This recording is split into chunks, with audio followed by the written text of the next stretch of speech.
शुरू करें आज का लाइव क्लास। चलिए, तो मेरे नूनू, मेरे सुगा, मेरा चुनमुन, मेरा सब कुछ, मेरी दुनिया, मेरा सब कुछ मेरा है तू, मैं तेरा हूं, मैं तेरा अपना हूं यार, प्लीज मैं तेरा अपना हूं, तुम मुझे प्यार करो, मैं तेरा अपना हूं। कल हम लोग क्या पढ़े, थोड़ा सा आइए देख लेते हैं कल क्या क्या पढ़े, फिर हम लोग आगे बढ़ेंगे। क्लियर? कल हम लोग क्या पढ़े? अरे अरे ये कौन फाइल ओपन हो गया? देखो, अब मैं अपने आदमी को डांटूंगा, मैं अपने आदमी को बहुत डांटूंगा जो ये बनाता है पीपीटी। गामा सीरीज ला दिया है, गामा सीरीज तो दूसरे बैच में चल रहा है, काइनेमेटिक्स। ये कौन फाइल ओपन हो गया? अरे फ्रेम ऑफ रेफरेंस,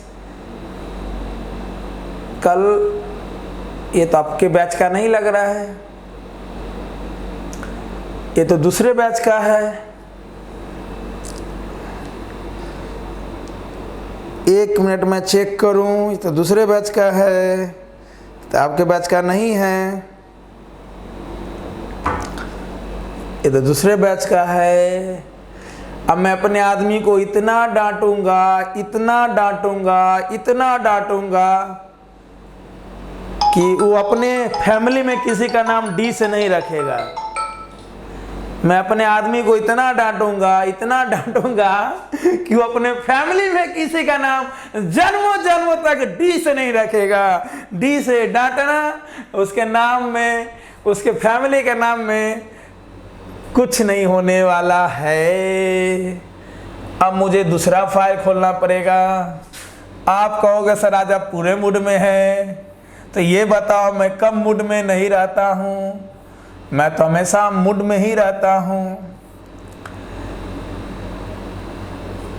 चलो रे डोली उठाओ सनम, पिया मिलन की रुत आए।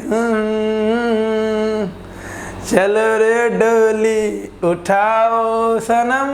कल हम लोग इलेक्ट्रिक पोटेंशियल पढ़े थे, उसका डिफिनीशन। उसके बाद हम लोग पढ़े थे इसका पॉइंट की स्केलर क्वांटिटी है, electric potential positive negative zero हो सकता है, इसका यूनिट जूल पर कूलम है जिसको हम लोग वोल्ट बोलते हैं, इसका डायमेंशन होता है ml स्क्वायर t-3 I-1। इसके बाद हम लोग इलेक्ट्रिक पोटेंशियल पढ़े थे पॉइंट चार्ज के द्वारा। किसके द्वारा? पॉइंट चार्ज के द्वारा पढ़े थे, ठीक है। इसके बाद नोट देखे थे और electric potential due to a dipole हम लोग पढ़े थे। क्लियर? इसमें दो केस था, electric potential due to a dipole में दो केस था। कितना केस था? दो केस था। Electric potential due to a dipole में दो केस था। पहला केस था ऑन द एक्सिस, तो डाइपोल के एक्सिस पे जो फील्ड आया, पोटेंशियल आया था, वो आया था 1/4πε0। अरे वहां पे मिस्त्री आ गए, आप जाइए ना, फोन आ रहा है मेरे पे। बबलू जी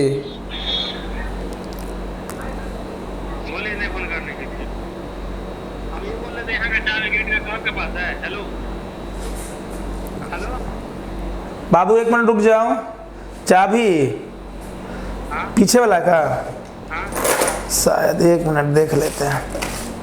हाँ, हम निकाल कर रख देते हैं, कुर्सी पे रहेगा, आप यहाँ से ले लीजिएगा आके।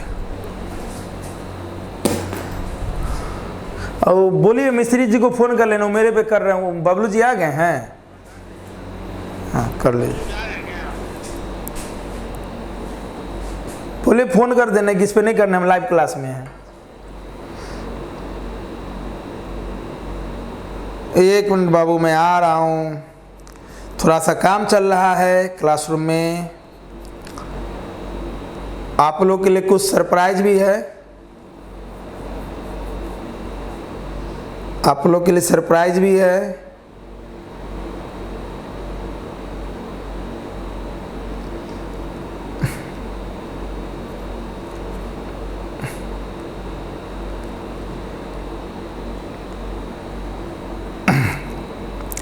चलें,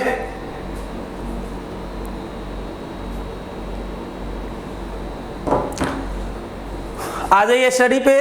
तो कल हम लोग इलेक्ट्रिक पोटेंशियल का डिफिनीशन है ना, और उसके बहुत सारे पॉइंट्स, उसके बाद electric potential at a point due to an electric dipole किए थे। इसमें दो केस था ऑन द एक्सिस। तो इलेक्ट्रिक डाइपोल के एक्सिस पे फील्ड आया था 1/4πε0 p/r²।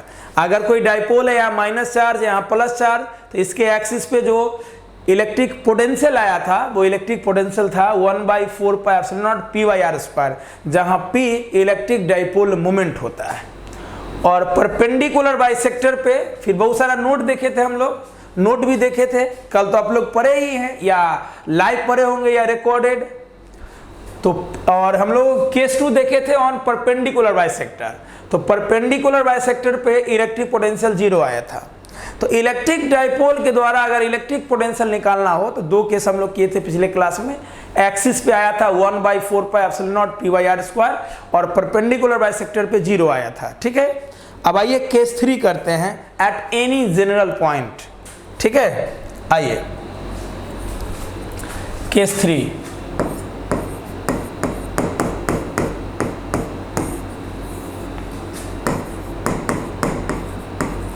Eight any general point, मतलब ये जनरल केस हो गया। Eight any general point depend करेगा आर और थीटा पे, इसलिए ब्रैकेट में आर और थीटा लिखा हुआ है। मतलब general point is the function of R and theta. बोलोगे कैसे सर, आर थीटा काहे लिखे हैं?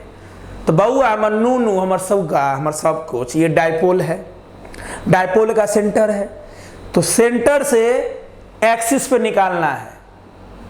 तो बताओ एंगल क्या होगा? अब डाइपोल के अलोंग ही निकाल लो ना, एक्सिस मतलब डाइपोल के अलोंग, तो थीटा 0 हो जाएगा। तो इधर जाने पे थीटा 0 है, और सेंटर से किसी ना किसी डिस्टेंस से पे ना पोटेंशियल निकालोगे। इसलिए जनरल पॉइंट फंक्शन होगा आर और थीटा का, क्योंकि आप सेंटर से किसी डिस्टेंस पे जाओगे तब जाके वहां पे पोटेंशियल निकालोगे, और वो पॉइंट किसी न किसी एंगल पे होगा। जैसे डाइपोल के एक्सिस से पोटेंशियल निकालते हो तो सेंटर से आर डिस्टेंस पे जाके निकालते हो, और एक्सिस के लॉन्ग जा रहे हो तो थीटा 0 होगा। परपेंडिकुलर बाइसेक्टर पे निकालते हो तो सेंटर से आर डिस्टेंस पे जाके निकालते हो, और परपेंडिकुलर बाइसेक्टर का मतलब थीटा 90 हो गया। अब हम चाहते हैं किसी जनरल पॉइंट पर निकालना, जरूरी थोड़ी है कि हम एक्सिस के लॉन्ग ही निकालें परपेंडिकुलर बाइसेक्टर पे। किसी जनरल पॉइंट पे आपसे पूछ सकता है, बोलेगा डाइपोल के सेंटर से 2 सेंटीमीटर पर जाइए और 30 डिग्री के एंगल पे बताइए क्या होगा इलेक्ट्रिक पोटेंशियल। बोल देगा कि डाइपोल के सेंटर से 60 डिग्री पे जाके 4 सेंटीमीटर की दूरी पे बताइए इलेक्ट्रिक पोटेंशियल। बोलेगा डाइपोल के सेंटर से 120 डिग्री पे जाना है, 5 सेंटीमीटर पे जाना है, मतलब एंगल 120 होना चाहिए सेंटर से और डिस्टेंस 5 सेंटीमीटर होना चाहिए, बताइए पोटेंशियल क्या होगा। तो ऐसे क्वेश्चन में क्या करेंगे? क्लियर?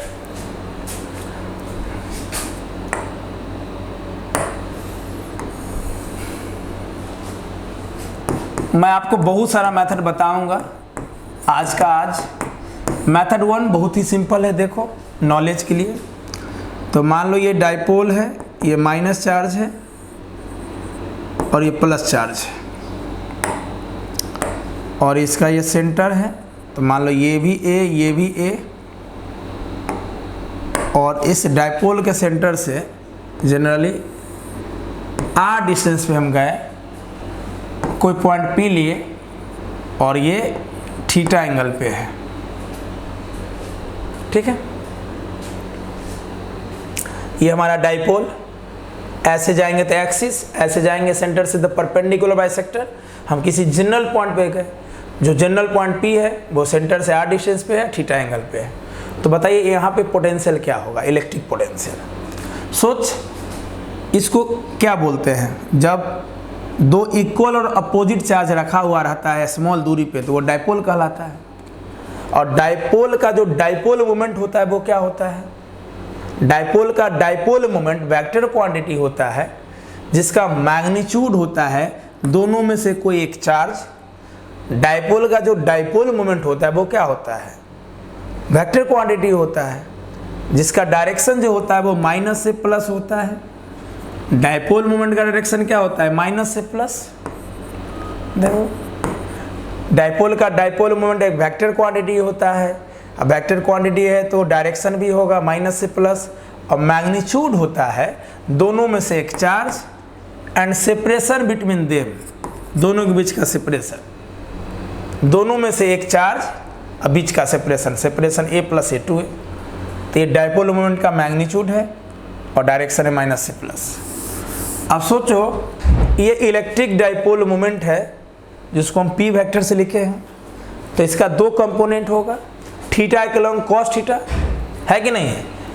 अगर ये इलेक्ट्रिक डायपोल मोमेंट का डायरेक्शन है तो इलेक्ट्रिक डायपोल मोमेंट इस लाइन से थीटा एंगल पे है, तो इसका दो कंपोनेंट होगा, थीटा के लॉन्ग कॉस थीटा, इधर कंपोनेंट हो जाएगा इसका कॉस थीटा, तो ये हो जाएगा p cos theta. Electric dipole moment का डायरेक्शन ये है, तो ये इलेक्ट्रिक डायपोल मोमेंट इस लाइन से थीटा एंगल पे हुआ ना, तो इसका एक कंपोनेंट होगा p कॉस थीटा, थीटा के लॉन्ग कॉस थीटा।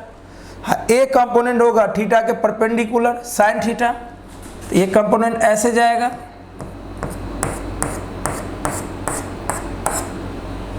ठीक है? बोलिए ध्यान से। ये डायपोल मोमेंट का डायरेक्शन है, तो इलेक्ट्रिक डायपोल मोमेंट का जो वैल्यू है वो इस लाइन के साथ थीटा एंगल पे है। तो इलेक्ट्रिक डायपोल मोमेंट का एक कंपोनेंट इस पे होगा, ये p है, तो p का component p cos theta, theta के लॉन्ग cos थीटा। अब परपेंडिकुलर, इसका परपेंडिकुलर ये होगा, ये हो जाएगा p sin थीटा। बात आई समझ में? मालूम है ना? जैसे मान लो कोई वेक्टर a है, तो वेक्टर a थीटा बनाया, इसका दो कंपोनेंट, इधर हो जाएगा a cos थीटा, इधर हो जाएगा a sin थीटा। वेक्टर ये a वेक्टर x के साथ थीटा बनाया, तो x के long a cos theta, y के लॉन्ग a sin थीटा, मतलब थीटा के long cos theta, perpendicular sin theta. उसी प्रकार p vector electric dipole moment इस लाइन से थीटा एंगल पे है, तो इलेक्ट्रिक डायपोल मोमेंट का थीटा के long cos theta, electric dipole moment का थीटा के लॉन्ग cos थीटा, इस पे cos थीटा का कंपोनेंट जाएगा और परपेंडिकुलर sin थीटा। मुझे कहाँ पे चाहिए? इलेक्ट्रिक पोटेंशियल इस p पॉइंट पे, ठीक है? सिंपल सोचो, कितना चार्ज है? एक माइनस चार्ज है, ये प्लस चार्ज है, ठीक है? तो ध्यान से देखो क्या करेंगे, ध्यान से देखो हम क्या करेंगे। जो पॉइंट पे निकालना है पोटेंशियल, वो पॉइंट सेंटर से है, और सेंटर से कितना दूरी पे? r दूरी पे है। तो ध्यान से देखो, q चार्ज से r दूरी पे पोटेंशियल क्या होता है? q चार्ज से r दूरी पे पोटेंशियल होता है 1/4 pi epsilon not. q charge से r दूरी पे पोटेंशियल होता है 1/4 pi epsilon not q by r। q charge से r डिस्टेंस पे पोटेंशियल होता है 1/4 pi epsilon not q by r। और डायपोल के द्वारा एक्सिस पे पोटेंशियल होता है, डायपोल के द्वारा एक्सिस पे पोटेंशियल होता है किसी पॉइंट पे 1/4 pi epsilon naught p by r square. ध्यान से देखो, डायपोल के द्वारा एक्सिस पे पोटेंशियल होता है 1/4 pi epsilon naught p by r square, और परपेंडिकुलर बाइसेक्टर पे पोटेंशियल होता है 0। तो ध्यान से देखो, इलेक्ट्रिक डायपोल मोमेंट का दो कंपोनेंट है, एक कंपोनेंट p cos थीटा है, एक कंपोनेंट p sin थीटा है, ठीक है? हमें क्या चाहिए? पोटेंशियल। तो ये दोनों कंपोनेंट के द्वारा पोटेंशियल निकाल लो, आंसर आ जाएगा इस जनरल पॉइंट पे। तो बताइए, p cos थीटा के द्वारा इलेक्ट्रिक डायपोल मोमेंट का एक कंपोनेंट p cos थीटा है, तो p cos थीटा के द्वारा क्या होगा p पॉइंट पर? बोलिए। अच्छा, एक बात और सुनो ध्यान से, एकदम सिंपल समझ में आएगा। ये पहला मेथड बहुत सिंपल है। डायपोल के एक्सिस पे पोटेंशियल क्या है? डायपोल के एक्सिस पे पोटेंशियल है 1/4 pi epsilon naught p by r square, और डायपोल के परपेंडिकुलर बाइसेक्टर पे पोटेंशियल है 0। इसको अलग बंद कर दो। तो ध्यान से देखो, ध्यान से देखो, ध्यान से देखो, ध्यान से देखो, ध्यान से, कि हमें P पॉइंट पे चाहिए, क्या चाहिए? P पॉइंट पे चाहिए इलेक्ट्रिक पोटेंशियल। तो ध्यान से देखो, P पॉइंट पे इलेक्ट्रिक पोटेंशियल चाहिए, किसके द्वारा? डाइपोल के द्वारा। किस पॉइंट पे पोटेंशियल चाहिए? P पॉइंट पे। किसके द्वारा चाहिए? डाइपोल के द्वारा। फिर से सुनो, कहाँ चाहिए पोटेंशियल? P पॉइंट पे। किसके द्वारा चाहिए? डाइपोल के द्वारा। और डाइपोल का मोमेंट को P से लिखते हैं।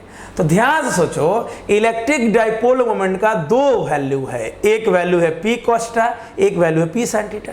तो ध्यान से सोचो, जो पॉइंट P है वो P cos के अलोंग ही है। जो पॉइंट P पे मुझे इलेक्ट्रिक पोटेंशियल चाहिए वो पॉइंट तो P cos के अलोंग ही है। जिस प्रकार डाइपोल के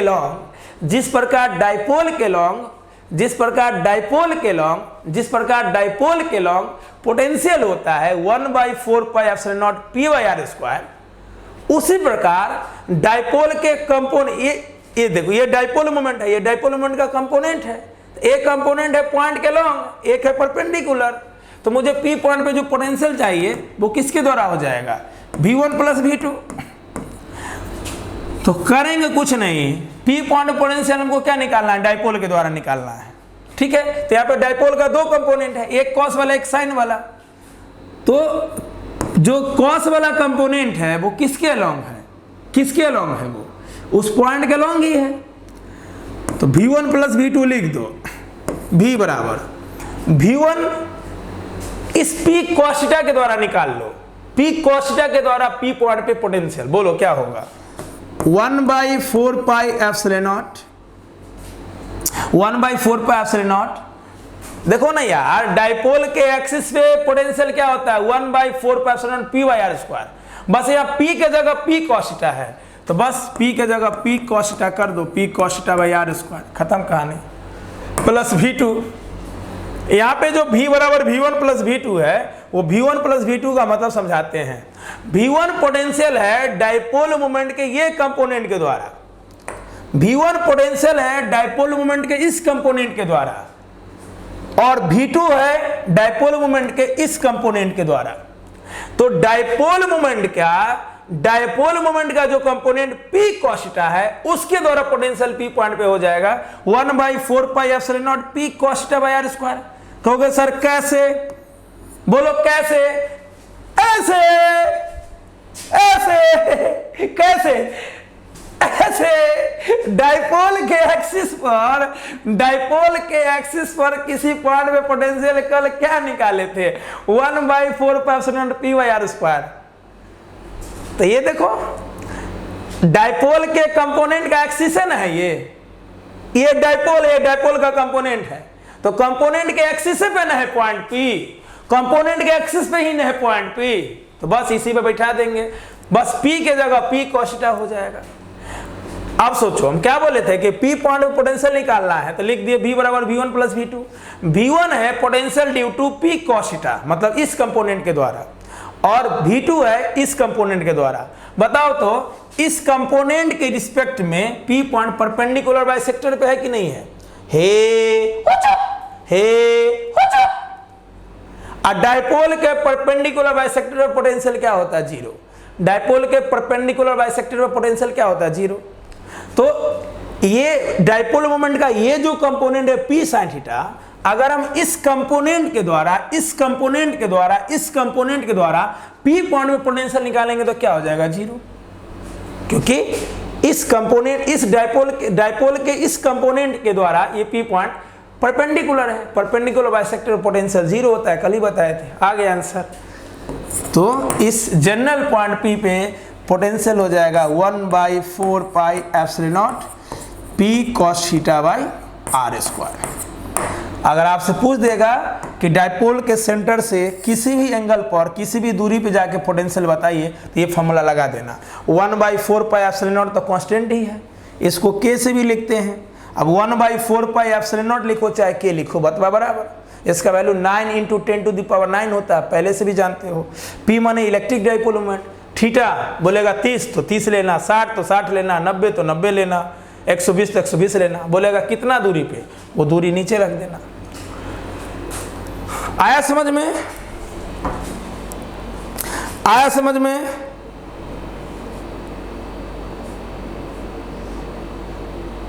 आया?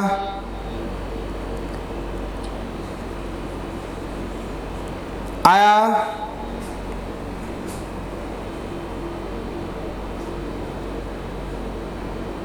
आया,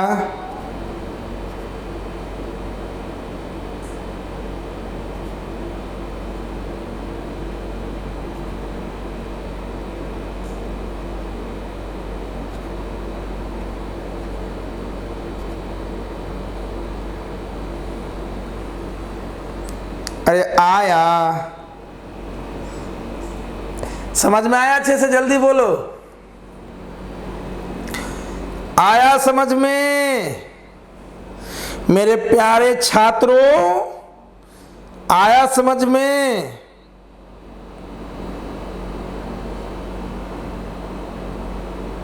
क्या मैं आगे बढ़ूं?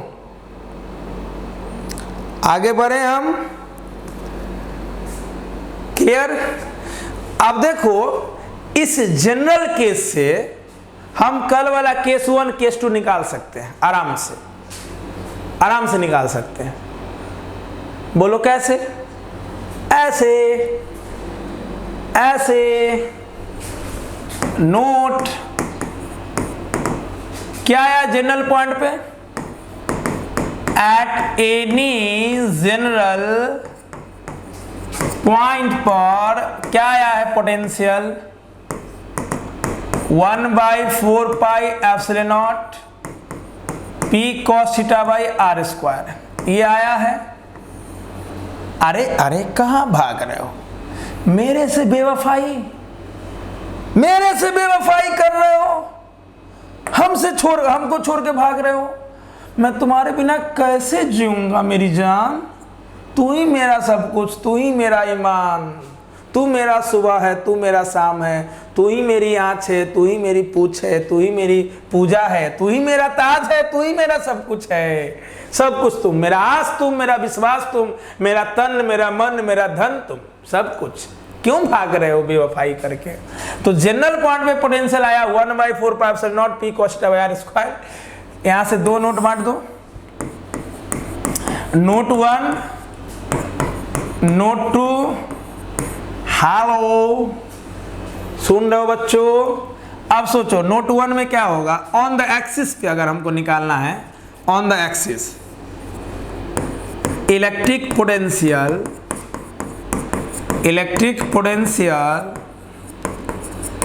On the axis of an dipole, of an electric dipole.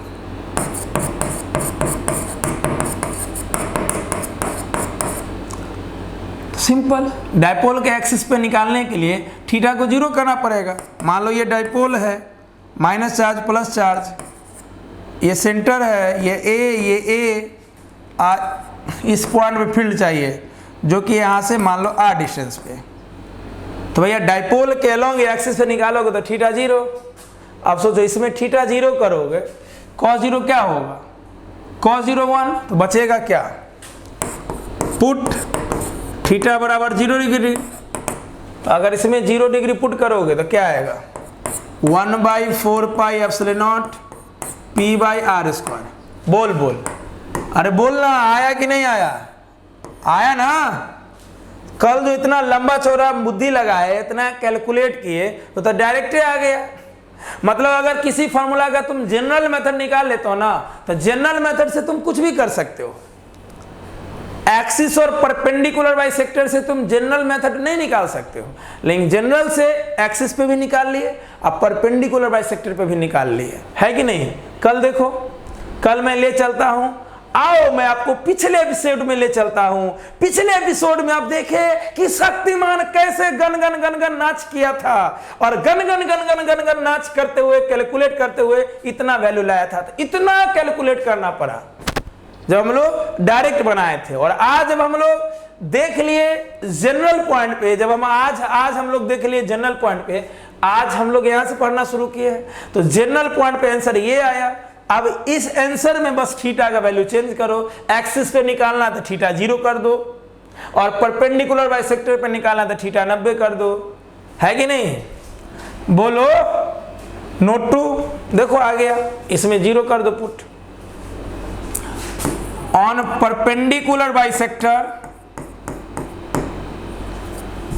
अगर ऑन परपेंडिकुलर बाइसेक्टर पे निकालना है तो बस पुट थीटा बराबर 90, इसमें थीटा 90 करोगे, cos 90 0, सारा टर्म्स 0, खत्म। तो ये हुआ फायदा जनरल मेथड का, ये भी नोट लिख लो। चलें आगे।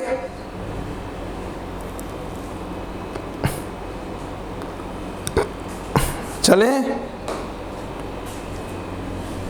नेक्स्ट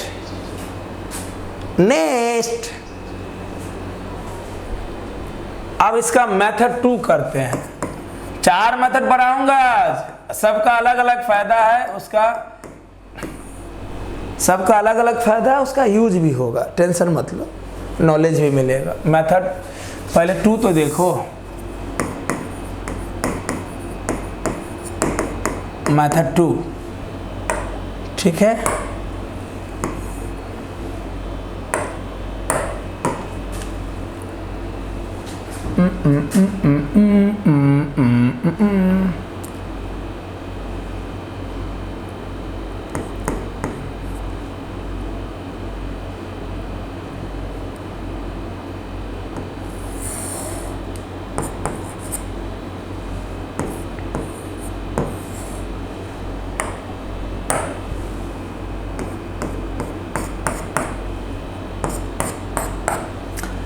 मेथड 2 में डाइपोल को हम वर्टिकल रखें, कोई दिक्कत नहीं, हॉरिजॉन्टल रखो चाहे वर्टिकल रखो, कोई दिक्कत नहीं। मान लो ये डाइपोल का सेंटर है, टोटल डिस्टेंस d लिए, अरे ए लो चाहे पूरा d ले लो, क्या फर्क पड़ता है। सेंटर से थीटा एंगल पे जाके r डिस्टेंस पे जाके कोई पॉइंट P लिए, जहां मुझे क्या निकालना है, पोटेंशियल निकालना है। तो मान लो अगर सेंटर से वो r डिस्टेंस पे है तो प्लस चार्ज से और माइनस चार्ज से कितना दूरी पे होगा,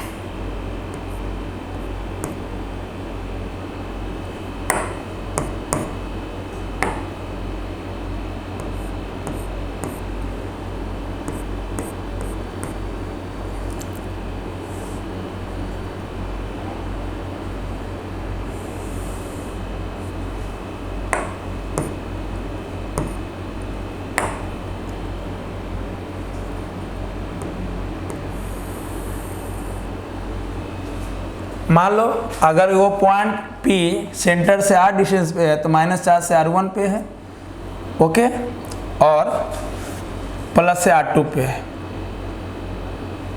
ठीक है।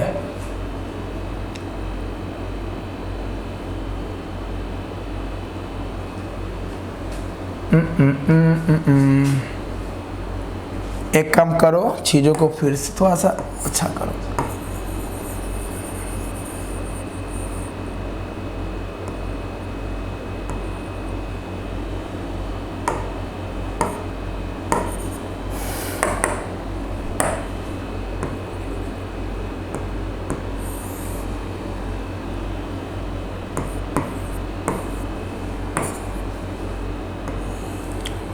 मस्त, डबल मस्त, डबल जिसको कहते हैं ललपलाना, मन ललपला गया।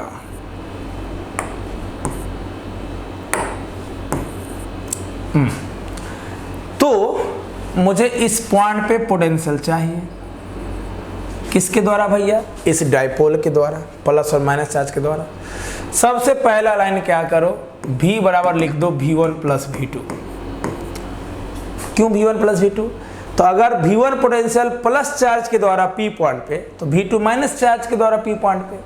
तो बताइए प्लस चार्ज से P R2 पे है तो पोटेंशियल क्या हो जाएगा, 1/4 pi epsilon not Q by R2 plus minus से कितना दूरी पे है, R1 पे, तो 1/4 pi epsilon not minus Q by R1। Common ले लो, इसमें कुछ कॉमन हो जाएगा, Q/4 पाई एप्सिलॉन नॉट, और ब्रैकेट में होगा 1/R2 माइनस 1/R1। यहाँ प्लस माइनस माइनस हो जाएगा, तो यहाँ भी माइनस। V बराबर Q/4 pi epsilon not LCM लोगे तो नीचे हो जाएगा R2 R1, ऊपर में हो जाएगा R1 माइनस R2, है कि नहीं। और इसको इक्वेशन 1 मान लो। अगर मुझे P पॉइंट पे पोटेंशियल चाहिए तो R1 R2 मालूम करना पड़ेगा। ये R1 और R2 मालूम करना पड़ेगा। तो ये R2 है तो R1 होना चाहिए, ये तो R1 है। अभी तक क्या किए, डायपोल को वर्टिकल बना दिए बउआ, हॉरिजॉन्टल भी बनाएंगे तो भी मतलब सेम रहेगा। तीसरा मेथड में हॉरिजॉन्टल बना देंगे, चौथा में हॉरिजॉन्टल बना देंगे, ठीक है। और जैसे मान लो कहोगे सर इतना मेथड काहे बता रहे हैं, तो ये चारे मेथड है ना, 7 मेथड हम बनाते हैं। 50,000 बुक भी पढ़ोगे तो 7 मेथड नहीं मिलेगा। जो पिछले क्लास में हम electric potential due to a point charge बताए, electric potential due to a point charge बताए आपको एक मेथड से, वो हम 7 मेथड से प्रूव किए हुए हैं। क्योंकि सर हम नहीं मानेंगे तो जाके यूट्यूब पे वीडियो देख सकते हो, वीडियो हम यूट्यूब पे भी डाले थे। Electric potential due to a point charge by 7 method, playlist में जाओगे, है ना, आदित्याज फिजिक्स क्लासेस के प्ले लिस्ट में जाओगे तो इलेक्ट्रिक पोटेंशियल एंड कैपेसिटेंस का लेक्चर होगा। पूरा तो कंप्लीट नहीं है उसमें, क्योंकि जब वो वीडियो हम बना ही रहे थे तो अपना ऐप बन गया था, तो ऐप बनने के बाद हम अपना ऐप पे पढ़ाने लगे, आदित्याज फिजिक्स क्लासेस के ऐप पे, ठीक है। कहोगे सर हम लोग को काहे नहीं बताए, तो आप लोग को जो जरूरी है, देखो पिछले साल अलग बैच था, अलग जरूरी था, आप लोग का बैच अलग है, अलग जरूरी है, क्लियर। तो बैच के हिसाब से, जरूरत के हिसाब से हम डोज देते हैं। हम वो डॉक्टर नहीं कि सबको एक के सुइया भोग दिए, ठीक हुआ तो हुआ, नहीं तो नहीं। हम बैच के हिसाब से डोज देते हैं। देखो तुम लोग को ये वाला जानना जरूरी है, इसलिए इसमें हम तुमको 4 मेथड बता रहे हैं, ये डोज जरूरी है, ठीक है। चलो, हमें P पॉइंट ऑफ पोटेंशियल चाहिए इस डाइपोल के द्वारा, डाइपोल मतलब माइनस और प्लस चार्ज के द्वारा। तो मान लो P पॉइंट ऑफ पोटेंशियल जो है वो प्लस चार्ज के द्वारा V1 है और माइनस के द्वारा V2 है। पोटेंशियल स्केलर है, 2 चार्ज है तो दोनों के द्वारा जोड़ दिए, प्लस के द्वारा V1 है तो माइनस के द्वारा V2 है। तो V1 क्या हो जाएगा, इस चार्ज से P पॉइंट R2 दूरी पे है तो पोटेंशियल हो जाएगा 1/4πε0 Q/R2। माइनस R1 दूरी पे है तो इसके द्वारा पोटेंशियल हो जाएगा P पॉइंट पे 1/4πε0 माइनस Q/R1। इसमें Q/4πε0 कॉमन ले लिया, अंदर बचा R2 और माइनस 1/R1, एलसीएम लेके इक्वेशन 1 मान ले। क्यों भाई, अब क्वेश्चन का आंसर यहाँ पे तो नहीं छोड़ेंगे ना। R1 R2, ये R1 R2 है, ये R तो अननोन है, वैल्यू निकालना पड़ेगा ना। चलो वैल्यू निकालने के लिए क्या करेंगे, देखो यार, अगर कोई भी पॉइंट किसी बॉडी से बहुत दूर हो या बॉडी के सेंटर से बहुत दूर हो तो इस पॉइंट के रिस्पेक्ट में, मतलब इस लाइन के रिस्पेक्ट में ये R1 R2 पैरेलल हो जाएगा। ये पॉइंट सेंटर से R डिस्टेंस पे है तो ये बहुत दूर है ना, वाकई में बहुत दूर है। तो कहोगे सर हम नहीं मानेंगे, तो मान लो ये डाइपोल का ये D है, डाइपोल का ये पूरा D है और सेंटर से ये मान लो A है और ये भी A है। बताओ A बड़ा कि R बड़ा, R बड़ा है कि A बड़ा है, R बड़ा है। तो अगर सेंटर से कोई पॉइंट लेते हो, वो पॉइंट का डिस्टेंस है, यानी वो पॉइंट बहुत दूर है, या वो पॉइंट जिस जगह पे है वो जगह का दूरी बॉडी के सेंटर से बहुत दूर है, तो इस लाइन के रिस्पेक्ट में, इस लाइन के रिस्पेक्ट में ये R1 R2 वाला लाइन लगभग पैरेलल हो जाएगा। इस लाइन के रिस्पेक्ट में इसके और इसके, ये R के रिस्पेक्ट में R2 R1 लगभग पैरेलल हो जाएगा जब ये P पॉइंट बहुत दूर होगा, ठीक है। तो ध्यान से देखो क्या करेंगे, R2 R1 पैरेलल तो है R के, लेकिन बराबर तो नहीं है। तो क्या करेंगे, यहाँ से परपेंडिकुलर ड्रॉ कर लेंगे। ध्यान से देखो, परपेंडिकुलर ड्रॉ कर लेंगे। क्या कर लेंगे, परपेंडिकुलर ड्रॉ कर लेंगे।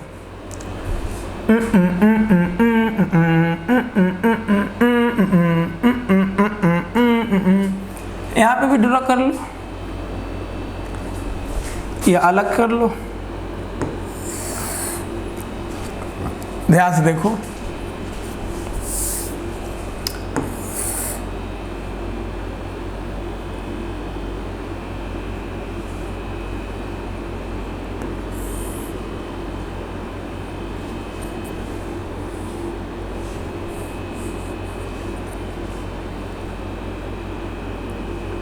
यहाँ था प्लस चार्ज, यहाँ था माइनस चार्ज, ये था थीटा, ये था आर।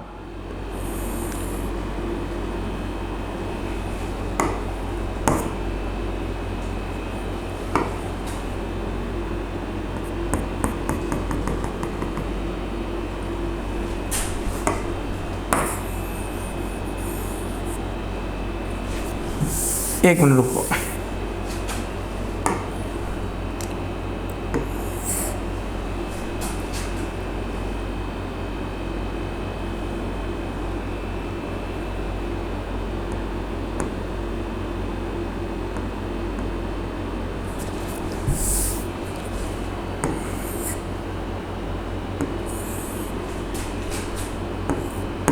ये मान लो आ रहा है पी पॉइंट, ठीक है,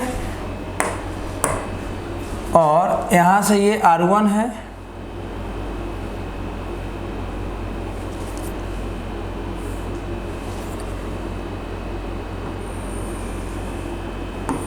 ये R1 है,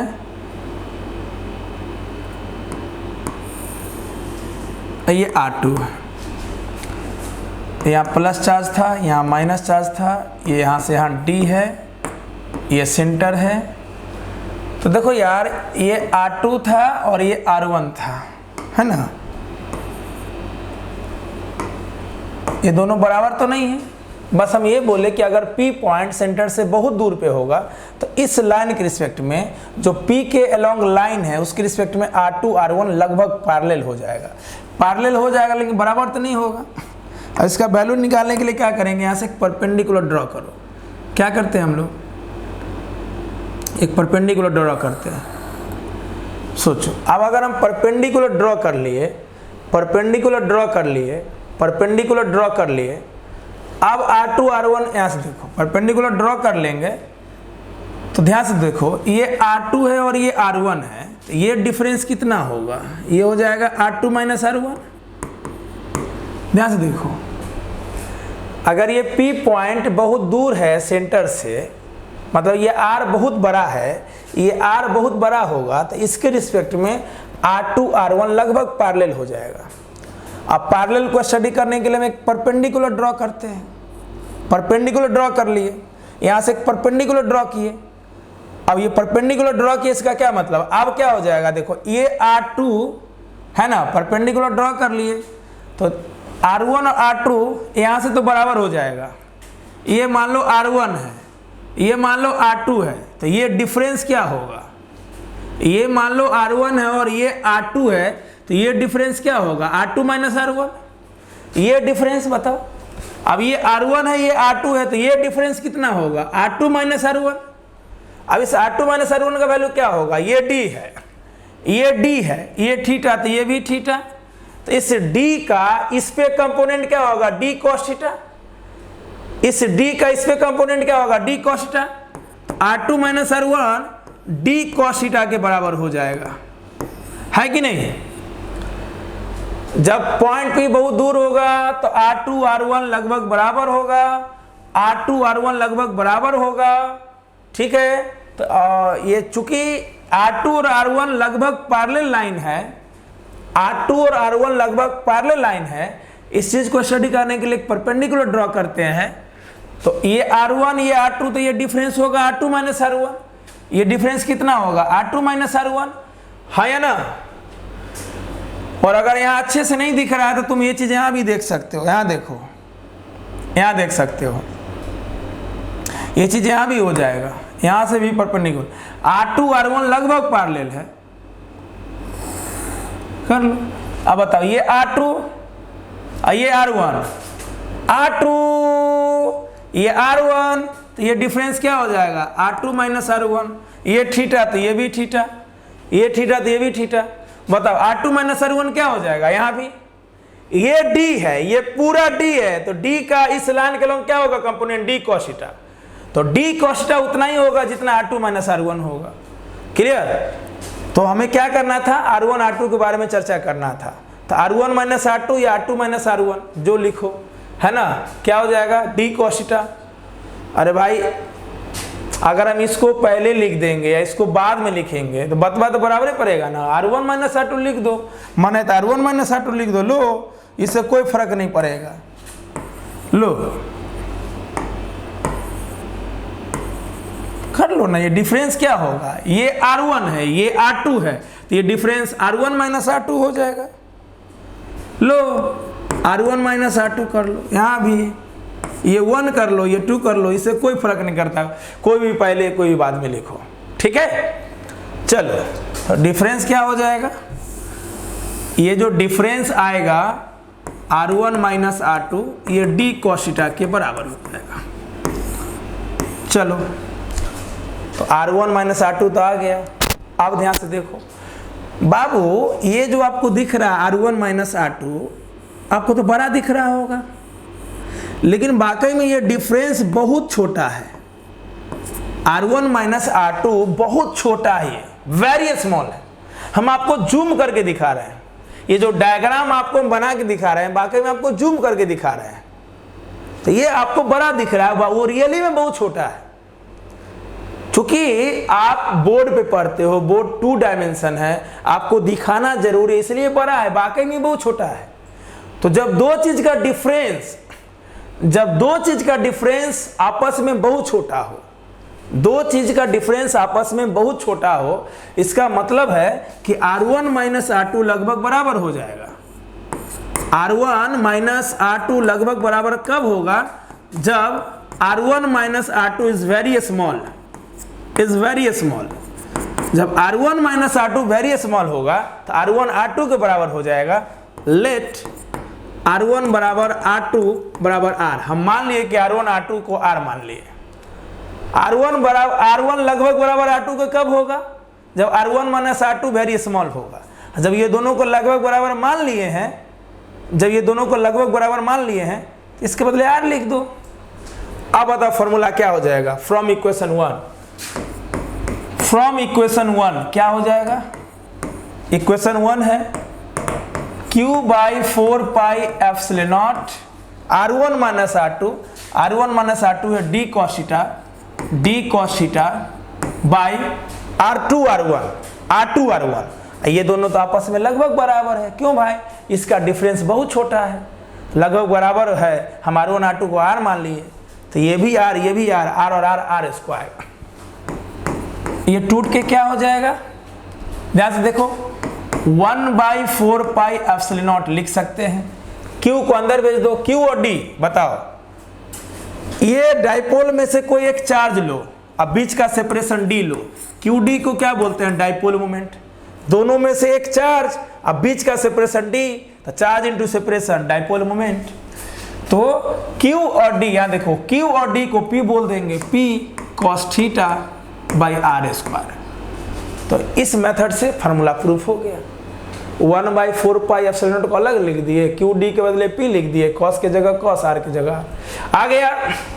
अगर आपको ये वाला मेथड पसंद आया है, ये वाला फर्स्ट मेथड, तो आप इसी से बनाइएगा, कोई दिक्कत नहीं है। ये भी अच्छा मेथड है, ये भी अच्छा मेथड है, ये भी अच्छा मेथड है, जो आपको अच्छा लगे उससे बनाइएगा। ये मेथड आया समझ में, जल्दी बोलो।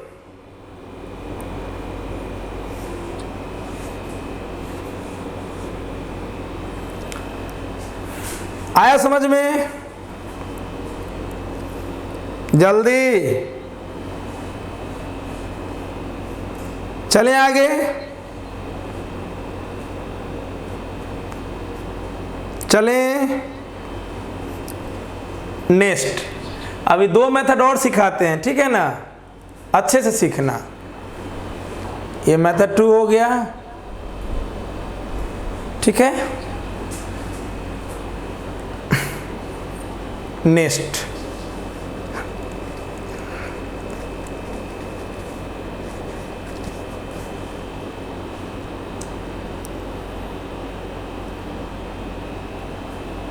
चले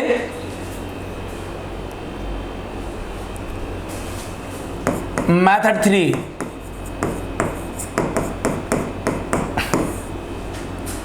मेथड 3 इसका,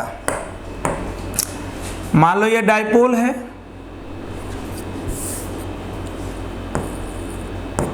minus charge, plus charge, centre, ये भी ए, ये भी ए, ठीक है। सेंटर से मान लो r डिस्टेंस पे जाके थीटा एंगल पे जाके कोई पॉइंट P लिए, जिस पॉइंट पे मुझे चाहिए पोटेंशियल, और मान लो ये पॉइंट P प्लस चार्ज से R1 दूरी पे है, माइनस चार्ज से R2 दूरी पे है। कोई दिक्कत? कोई दिक्कत नहीं। और ये मेथड 3 जो है वो NCERT में भी है। अगर NCERT पर हो गए, सेम मेथड NCERT में भी है, ठीक है। डाइपोल ले लिए, हमें निकालना है P पॉइंट, कोई जनरल पॉइंट है जहां पे इलेक्ट्रिक डाइपोल मोमेंट के द्वारा पोटेंशियल, ठीक है। और वो पॉइंट यहां से R डिस्टेंस पे है, थीटा एंगल पे है। ये A प्लस चार्ज से R1 पे है, माइनस से R2 पे है, ठीक है।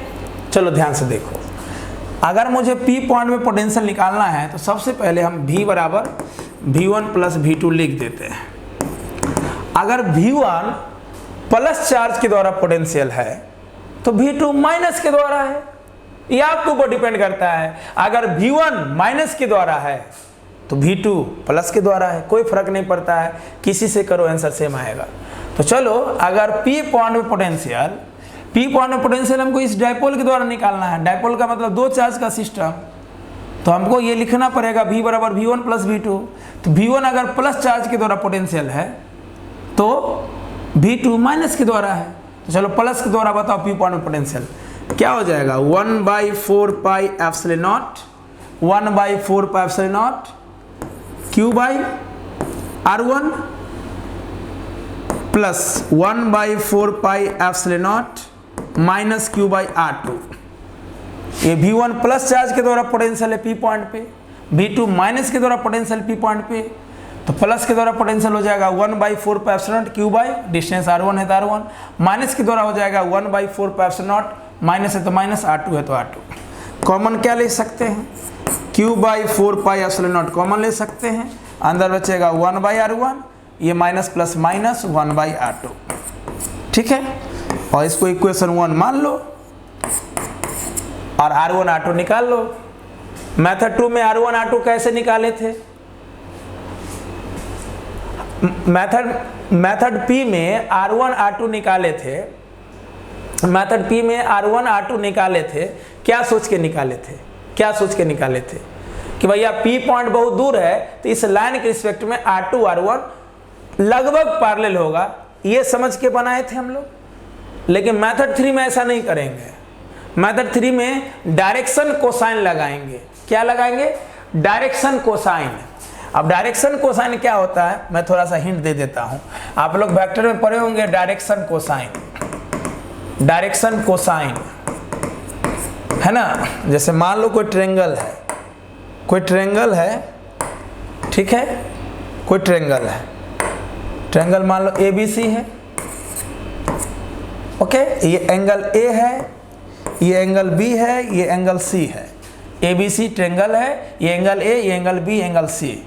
तो अगर ये साइड A है, ये साइड B है, ये साइड C है, ठीक है। तो अगर मुझे cos A निकालना है, डायरेक्शन कोसाइन यही होता है, अगर मुझे cos A निकालना है, ठीक है, तो cos A हो जाएगा। अब देखो cos A निकालना है तो सिंपल सोचो, सिंपल सोचो, सिंपल सोचो, सिंपल सोचो, cos A निकालना है तो इसका साइड कौन है, इसका साइड कौन है, ये एंगल निकालना है, ठीक है। तो इसके अगल बगल वाला साइड कौन है, हाँ B और C। इसके अगल बगल वाला साइड कौन है, एंगल A के अगल बगल वाला साइड कौन है, B और C। तो यहाँ लिखो B² प्लस C²। दूसरा कौन है A, तो माइनस A² कर दो और नीचे 2BC, ये होता है फॉर्मूला। अगर मुझे कोई भी एंगल निकालना है, ABC में से कोई एंगल निकालना है, आप पढ़े होंगे जरूर वेक्टर में या मैथमेटिक्स में। मैथमेटिक्स में भी एक चैप्टर है वेक्टर इन 3D, वहां भी ये चीज आप सुने होंगे 11th में, अगर मैथ वाले सर पढ़ाए होंगे तो। ऐसे तो वो 12th में टॉपिक है वेक्टर इन 3D, लेकिन मैथ वाले सर बेसिक बताते तो वहां भी बता देते हैं। या डायरेक्शन कोसाइन वेक्टर में पढ़े होंगे, मेरे लेक्चर में देखे होंगे आप। या ऑफलाइन क्लास में आए होंगे तो ऑफलाइन में पढ़ाए होंगे। अगर मुझे ये एंगल निकालना है तो cos A बराबर फॉर्मूला होता है, जो एंगल निकालना है ना, जो एंगल निकालना है उसके अगल बगल वाले साइड का स्क्वायर करो। इसका अगल बगल वाला साइड कौन है, बी और सी, तो बी स्क्वायर प्लस सी स्क्वायर, और सामने वाला को माइनस कर दो। जिसका जो एंगल निकालना है, ए निकालना था, cos A लिखो बराबर अगल बगल वाले साइड का स्क्वायर करो, सामने वाला को माइनस करो, बाय नीचे 2 times of B and C, 2 times of अगल बगल वाला साइड ऑफ एंगल ए। अब उसी प्रकार बताओ cos B निकालो, निकाल के बताओ cos B निकालना, तो इसके अगल बगल वाला साइड कौन है, ए और सी, तो हो जाएगा ए स्क्वायर प्लस सी स्क्वायर। इसके सामने कौन है, बी, तो माइनस बी स्क्वायर कर दो, बाय 2 टाइम्स ऑफ अगल बगल वाला साइड। 2 टाइम्स कौन है अगल बगल, ए और सी, तो ए से लिख दो। उसी प्रकार cos C निकाल के बताओ। डायरेक्शन कोसाइन का मतलब हो गया कि किसी भी ट्रायंगल में कोई एंगल निकालना हो, याद रखना ये डायरेक्शन कोसाइन, ये सब फॉर्मूला हर ट्रायंगल में वैलिड है, चाहे ट्रायंगल स्केलेन हो, इक्विलेटरल हो, आइसोसेलेस हो, कोई भी ट्रायंगल हो, राइट एंगल ट्रायंगल हो, एक्यूट हो, ऑब्ट्यूज हो, कोई मतलब नहीं है, हर जगह ये वैलिड होता है कि जो एंगल निकालना है उसके अगल बगल वाले साइड का स्क्वायर माइनस सामने वाला के स्क्वायर बाय 2 टाइम्स ऑफ अगल बगल वाला साइड। मस्त हो गया फॉर्मूला। किसी ट्रायंगल में, किसी टाइप के ट्रायंगल में, किसी टाइप के ट्रायंगल में कोई एंगल निकालना है तो वो एंगल बराबर कॉस, डायरेक्शन कोसाइन है तो कॉस के रूप में, अगल बगल वाले साइड का स्क्वायर माइनस सामने वाला का स्क्वायर बाय 2 टाइम्स ऑफ अगल बगल साइड। बोलो cos C का आंसर क्या होगा। अब वेक्टर में इसका प्रूफ भी होता है, ये तो बस याद रखने का तरीका है, ये तो बस याद रखने का तरीका बता रहे हैं, वेक्टर में प्रूफ भी है, मेरे लेक्चर में जाके देख सकते हो इसका प्रूफ। cos C क्या हो जाएगा, अब इसके अगल बगल वाला साइड कौन है, C का अगल बगल वाला साइड है बी और सी, बी और ए, तो बी स्क्वायर प्लस ए स्क्वायर। अरे जो एंगल निकालना है ना उसके अगल बगल साइड का स्क्वायर करो, इसका अगल बगल साइड है बी और ए, तो बी स्क्वायर प्लस ए स्क्वायर, माइनस करो सामने वाला साइड, सी के सामने वाला साइड सी, तो minus C square by 2 times of अगल बगल साइड। अगल बगल साइड क्या था, बी और ए, तो बी ए या ए बी। ये कॉन्सेप्ट आया समझ में, ये कॉन्सेप्ट आया समझ में, जल्दी बोलो। किसी भी ट्रायंगल में किसी भी टाइप का एंगल निकालना है तो अगल बगल वाले साइड का स्क्वायर, अगल बगल वाले साइड का स्क्वायर माइनस सामने वाला का स्क्वायर बाय 2 टाइम्स ऑफ अगल बगल साइड। तू मेरे अगल बगल है, तू मेरे अगल बगल है ना। आप हो सकता है पहले भी पढ़े हो इस चीज को, हो सकता है मेरे भाषा में, मेरे स्टाइल में आसान लगा हो, ये मैं उम्मीद करता हूं। क्या इसका स्क्रीनशॉट लेना है तो ले लो, ये एक्स्ट्रा पॉइंट हो गया। एनसीईआरटी में इसी मेथड से डाइपोल के द्वारा general point of potential prove किया है ना। जब भी एक्स्ट्रा चीज बताएं तो उसको एक्स्ट्रा में नोट कर लिया करो, ठीक है। चलो देखना क्या करेंगे। ओके, मुझे क्या करना है, R1 R2 निकालना है ना, R1 R2 निकालना है। तो बताओ, जैसे हम इस ट्रायंगल में ABC साइड निकाल लिए तो क्या, सॉरी ABC एंगल निकाल लिए हम, cos A निकाल लिए, cos B निकाल लिए, cos C निकाल लिए, तो क्या हम A साइड नहीं निकाल सकते हैं, B साइड नहीं निकाल सकते हैं, C नहीं निकाल सकते, निकाल सकते हैं। अगर हमको इस फार्मूला से कोई भी साइड निकालना रहे तो नहीं निकाल सकते हैं, B भी निकाल सकते हैं, C भी, A भी, कुछ भी निकाल सकते हैं। तो जब एंगल से साइड निकाल सकते हैं तो यहाँ साइड से एंगल निकाल सकते हैं, है कि नहीं। तो ध्यान से देखो क्या करेंगे, बताओ ध्यान से। R1 R2 निकालने के लिए क्या करेंगे, पहले R1 R2 निकालो, फिर पलटी मार देना, क्योंकि वहाँ यहाँ 1/R1 1/R2 है। तो बोलो क्या करेंगे, क्या करेंगे यहाँ, बोलो। अगर मुझे, अगर ये यहाँ पे cos थीटा है, हो ये A है, ये भी A है, तो यहाँ पे cos थीटा क्या हो जाएगा, लगाओ डायरेक्शन कोसाइन, बताओ इस ट्रायंगल में cos थीटा क्या हो जाएगा।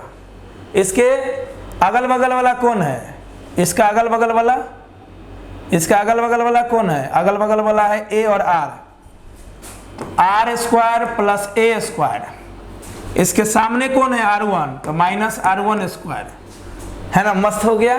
इस ट्रायंगल में cos थीटा लगा देते हैं तो अगल बगल वाला का स्क्वायर, ये R ये A, तो R और A अगल बगल है तो अगल बगल वाले का स्क्वायर माइनस सामने वाला का स्क्वायर, सामने वाला R1 है, बाय 2 टाइम्स ऑफ अगल बगल, 2 टाइम्स ऑफ अगल बगल, 2 टाइम्स ऑफ अगल बगल। ठीक है, हमको क्या चाहिए R1, तो यहां से R1 निकाल लो मजा आ गया, यहां से R1 निकाल लो तो R1 क्या हो जाएगा, R1 निकालने के लिए क्या करेंगे, इसको लिख सकते हैं, बोलो, इसको लिख सकते हैं R square plus A square minus R1 square बराबर 2AR cos थीटा लिख सकते हैं। हमको चाहिए R1, कोई बात नहीं है, R1 को उधर ले जाओगे प्लस हो जाएगा, इसको इधर ले आओगे माइनस हो जाएगा, तो यहाँ से R1 स्क्वायर हो जाएगा R square plus A square minus 2AR cos theta. हमको P पॉइंट पे पोटेंशियल चाहिए, तो P पॉइंट पे पोटेंशियल के लिए मुझे R1 और R2 चाहिए, तो R1 निकाल लेंगे यहाँ से। तो अब बताओ, R1 आ गया, अब यहाँ पे तो R1 है स्क्वायर, हमको R1 चाहिए ना, स्क्वायर में है, तो ऐसा करते हैं, इसको क्या कर सकते हैं, it is implies that R1 square बराबर, अगर हम इसमें R स्क्वायर कॉमन ले लेते हैं तो अंदर होगा 1 plus A square by R square minus 2A cos theta by R, ऐसा होगा। अगर हम इसमें से R स्क्वायर कॉमन ले लेते हैं तो इसके जगह 1, या फिर R स्क्वायर से डिवाइड करना पड़ेगा, यहाँ भी R स्क्वायर से डिवाइड करना पड़ेगा, तो अगर इसको R स्क्वायर से डिवाइड करोगे तो एगो R से एगो R कट जाएगा। अरे भाई, इसमें और इसमें कोई अंतर नहीं है, इस R स्क्वायर को अंदर ले जाओ, ये मिल जाएगा, समझा। अब कहोगे ऐसा क्यों किए, ऐसा इसलिए किए कि अगर हम इस पूरे टर्म्स को यहाँ पे रख देंगे तो थोड़ा अजीब टाइप क्वेश्चन हो जाएगा, थोड़ा लेंदी हो जाएगा, सुबह से शाम हो जाएगा, इजी करने के लिए ऐसा किया। अब ध्यान से सोचो, ऐसा करने से क्या हुआ, बहुत इजी हो गया। बोलो, R बड़ा कि A बड़ा, ये A बड़ा है कि R बड़ा है, R बड़ा है, मतलब A जो है वो R से बहुत बहुत छोटा है, इस R के रिस्पेक्ट में ये A बहुत बहुत छोटा है, तो A far less than R, चूंकि A R से बहुत बहुत छोटा है तो हम बोल सकते हैं कि A बाई R का रेशियो 1 से बहुत बहुत छोटा होगा। R के रिस्पेक्ट में A छोटा है, मतलब A R से बहुत बहुत छोटा है, तो R को बट्टे में ले आओगे तो यहाँ 1 लिख सकते हो, तो हम बोल सकते हैं कि A बाई R का वैल्यू 1 से बहुत छोटा है। क्लियर, तो लिख सकते हैं R1 स्क्वायर बराबर R स्क्वायर 1 प्लस, अब A बाई आर का वैल्यू 1 से बहुत बहुत छोटा है, मतलब 0 है लगभग, तो ये 0 ले लो, minus 2A cos theta by R। ठीक है, तो ये रहने दो, 2A cos theta by R ही होगा ना, okay. 2A cos theta by R, और यहाँ कुछ मत कर देना, यहाँ मल्टीप्लाई में है, A मल्टीप्लाई में R डिवाइड में, तो यहाँ मत 0 कर देना, मामला गड़बड़ा जाएगा। ठीक है, तो R1 कितना हो जाएगा, यहाँ से R स्क्वायर अंदर ले जाओगे तो एगो R से एगो R कट जाएगा, तो R1 स्क्वायर हो जाएगा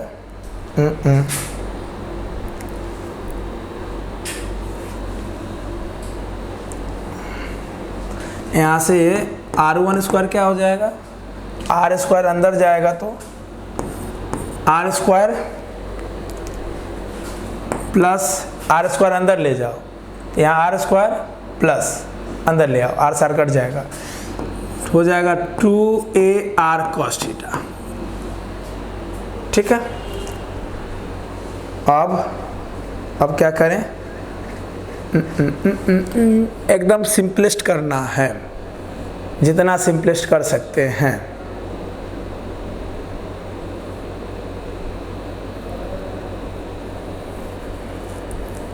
जितना सिंपलेस्ट मैं कर सकता हूं उतना इजी होगा यहाँ पुट करना। अगर मैं R कॉमन ले लूँगा तो अंदर में बचेगा R plus 2A cos theta. ठीक है, कोई बात नहीं, हो जाएगा।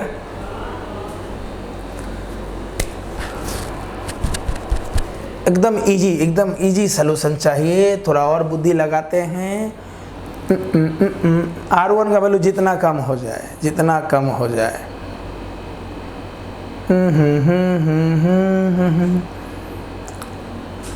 जितना कम हो जाए।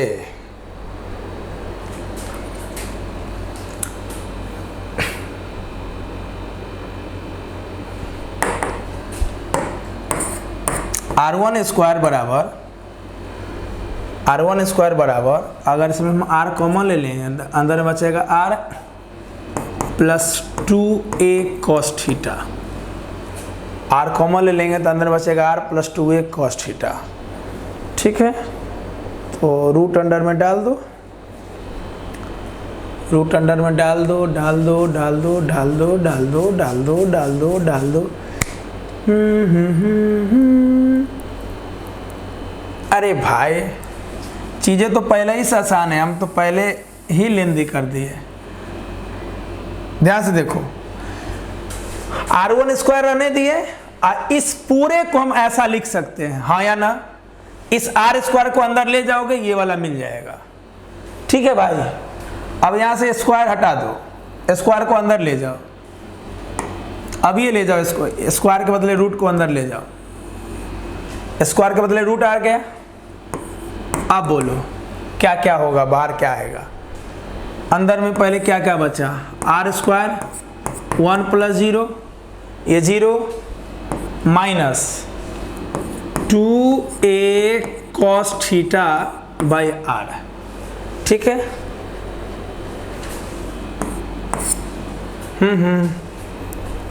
ठीक।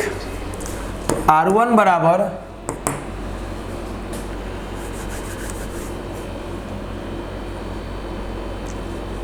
कहीं पे तो कुछ मिस्टेक नहीं हो रहा है, सारा चीज़ ठीक है, ठीक है, ठीक है, ठीक है, ठीक है।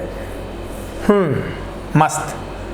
अब ध्यान से देखो, मैं इसको ऐसा कर सकता हूँ, इसको लिख सकता हूँ R square 1 minus 2a cos theta by R square रहने दिए और ये प्लस माइनस माइनस हो जाएगा, 1 plus minus minus 2a cos theta by R। ठीक है, और इस सब का पावर 1/2, स्क्वायर के बदले रूट में ले गए या इस रूट के बदले यहाँ पावर 1/2 लिख दिए, बतवा बराबर। रूट से अच्छा है पावर 1/2 लिखो। अब ध्यान से देखो क्या होगा, अब इजी हो गया ये। तो देखो दिमाग चलाने से होता है, फिजिक्स है तो मैथमेटिक्स लगाना पड़ेगा। अब देखो इजीली कैलकुलेट होगा। आप लोग बाइनोमियल पढ़े होंगे, 1 प्लस एक्स का पावर अगर n होता है तो ये 1 प्लस nx लिख सकते हैं जब x का वैल्यू 1 से बहुत कम हो। आप ये बाइनोमियल में सुने होंगे, अगर 1 प्लस एक्स के पावर n हो तो ये n मल्टीप्लाई में तब आएगा, 1 प्लस एक्स के पावर n को एक्सपेंड करने पे आता है बाइनोमियल थ्योरम से 1 प्लस nx, तब जब ये x जो है, ये x जो है 1 से बहुत बहुत छोटा हो। यहाँ भी a जो है वो r से बहुत बहुत छोटा है, a r से बहुत बहुत छोटा है, मतलब a बाई r 1 से बहुत बहुत छोटा है। बस आ गया कॉन्सेप्ट। R1 बराबर R स्क्वायर पावर 1/2 मल्टीप्लाई में आ जाएगा। ये मल्टीप्लाई में इसलिए आएगा कि ये जो a बाई r है ये 1 से बहुत बहुत छोटा है। आ गया, ये 1/2 मल्टीप्लाई में आ जाएगा, इस पूरे टर्म के मल्टीप्लाई में आ जाएगा। क्यों आ जाएगा? क्योंकि a बाई r 1 से बहुत बहुत छोटा है, 1 से बहुत बहुत छोटा है।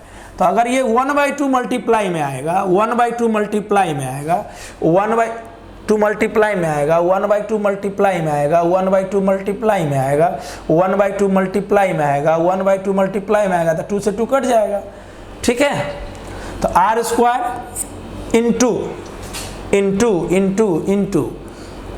1 माइनस क्या हो जाएगा, बोलो। अरे बउआ चीज़ें थोड़ा सा और क्लियर चाहिए। देखो कैसे, ये जो पावर 1/2 है, ये 1/2 तो इसका भी पावर है और इस पूरे का भी पावर है ना। ये रूट के बदले जो पावर 1/2 आया, ये 1/2 तो इसका भी है, इसका भी है। तो अगर R स्क्वायर के पावर 1/2 करेंगे तो R ही ना बचेगा। R स्क्वायर के पावर 1/2 करेंगे तो R ही बचेगा। तो R स्क्वायर के पावर 1/2 R निकल गया। और चूंकि इसमें a बाई आर 1 से कम है, तो अगर ये 1 से कम है तो ये पावर मल्टीप्लाई में आएगा। तो अगर ये पावर को यहाँ मल्टीप्लाई में लाओगे तो 2 से 2 कट जाएगा, अंदर बचेगा 1 minus 1 minus 1 minus 1 minus 1 minus 1 minus 1 cos theta by R, है ना, 1 cos थीटा बाई आर बचेगा, 1 minus 1 cos theta by R, खत्म कहानी। क्लियर, ये बचेगा। अब r को अंदर ले जाओगे तो ये क्या हो जाएगा, r अंदर जाएगा तो r माइनस इतना, तो अब बचेगा r माइनस 1 cos थीटा। मस्त आ गया। अब इस r को अंदर ले जाओ तो यहाँ r से मल्टीप्लाई, यहाँ भी r से मल्टीप्लाई, तो यहाँ r से मल्टीप्लाई होगा तो यहाँ का r से कट जाएगा, तो finally r minus 1 cos theta. तो r1 आया r minus 1 cos theta solve होके, R1 आया r minus 1 cos theta solve होके। फाइनली इतना अच्छे से कैलकुलेट करने के बाद हम इस ट्रायंगल में डायरेक्शन कोसाइन से ये फार्मूला लिख दिए। इस फार्मूला से हम R1 निकाले, R1 स्क्वायर इतना आया। क्लियर, R1 इतना लाने के बाद इसको हम लोग सिंपलेस्ट किए। जब पूरा अच्छे से तोड़े, है ना, पूरा कॉन्सेप्ट लगाए, कॉमन लिए, बाइनोमियल लगाए, ये वाला कॉन्सेप्ट यहाँ भी लागू हो रहा था, तो सॉल्व होकर आया r माइनस 1 cos थीटा। तो अगर मुझे R1 निकाल लिए तो R2 भी निकाल लेंगे, है कि नहीं? अगर R1 निकाल लिए तो R2 भी निकाल लिए, हाँ या ना? बोलो बस। अब क्या ध्यान से देखो, अब क्या,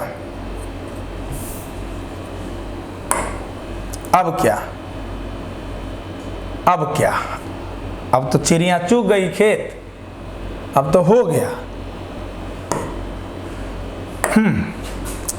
तो बोलो, हम लिख सकते हैं सिमिलरली, सिमिलरली अगर R1 r minus 1 cos theta तो R2 हो जाएगा r प्लस 1 cos थीटा। कहोगे हम नहीं मानेंगे, तो बस इतना गुना भाग करो, आ जाएगा। जैसे हम cos थीटा, ये ट्रायंगल में cos थीटा लगा के, इस ट्रायंगल में cos थीटा लगा के R1 निकाले, उसी प्रकार तुम इस ट्रायंगल में cos थीटा लगा के R2 निकाल लो। कहोगे सर इस ट्रायंगल में तो थीटा मालूम है नहीं, अपने तेज बनते हैं, बहुत तेज हैं आप। सर यहाँ थीटा मालूम था तो चलिए हम समझ गए, आप निकाल लिए।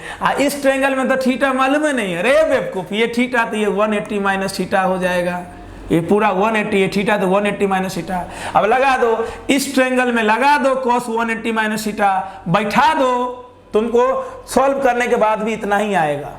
कहोगे सर एग्जाम में R2 निकालना पड़ेगा, नहीं, पहले ही चीजें लंबा चौड़ा हो चुका है, तो तुम एग्जाम में सिमिलरली करके लिख सकते हो कि सर R1 आया r माइनस 1 cos थीटा, तो R2 जब सॉल्व करेंगे ना तो r प्लस 1 cos थीटा आएगा। अगर R1 माइनस में आया तो R2 प्लस में आएगा। वैसे भी R1 के लिए एंगल थीटा है तो R2 के लिए एंगल 180 माइनस थीटा है। तो R1 आया r माइनस 1 cos थीटा, तो तुम ऐसा ही R2 निकालोगे इस ट्रायंगल में, ये वाला ट्रायंगल में R2 निकालोगे तो r प्लस 1 cos थीटा होगा। अब बस R1 और R2 के जगह ये वाला वैल्यू बैठा दो, यहाँ पे गुना भाग करो, तुम्हारा आंसर आ जाएगा। अभी मैं कैलकुलेट करता हूं, पहले बोलो यहां तक समझ में आ गया? बहुत सारा चीज सीखने को मिला, जल्दी बोलो। बहुत सारा चीज सीखने को मिला आज, सारा दिख रहा है अच्छे से, बोर्ड पे अच्छे से दिखाई दे रहा है, और बहुत सारा चीज सीखे। आज हम आपको पूरा मैथमेटिक्स सिखा रहे हैं। क्लियर? चलो अब क्या कैलकुलेट करना है, फ्रॉम इक्वेशन 1 लगाना है। ओके, तो फ्रॉम इक्वेशन 1 b बराबर 1/4 pi epsilon not 1/r1।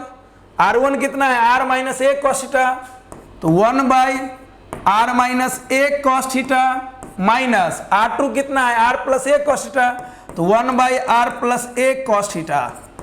LCM लो, है ना, एलसीएम लोगे, देखो ना नीचे a माइनस बी या a प्लस बी के ऊपर आ गया। एलसीएम लो, सॉल्व करो, कटने वाला कट जाएगा, मरने वाला मर जाएगा, सॉल्व हो क्या आएगा, इतना ही 1/4 pi epsilon naught P cos theta by R square आएगा।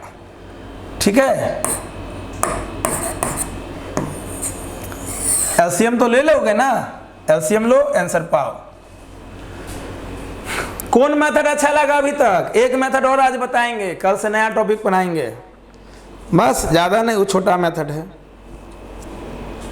अभी तक कौन मेथड अच्छा है 1 2 3 में? और अभी जो पढ़ाए ना मेथड 3 एनसीईआरटी का मेथड है, एनसीईआरटी का बुक देखोगे तो ऐसे ही प्रूफ किए हुआ है, बस वहां का भाषा आपको समझ में नहीं आएगा, इसलिए हम आपको बताए हैं।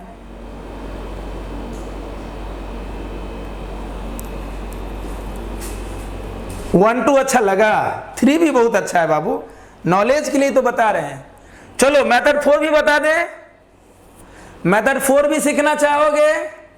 हाँ या ना, जल्दी बोलो, मेथड 4 बता दें? चलो जल्दी स्क्रीनशॉट लो, मेथड 4 बता देते हैं। एलसीएम लेके ये कर लेना, इतना ही आएगा इसमें, क्लियर? नेक्स्ट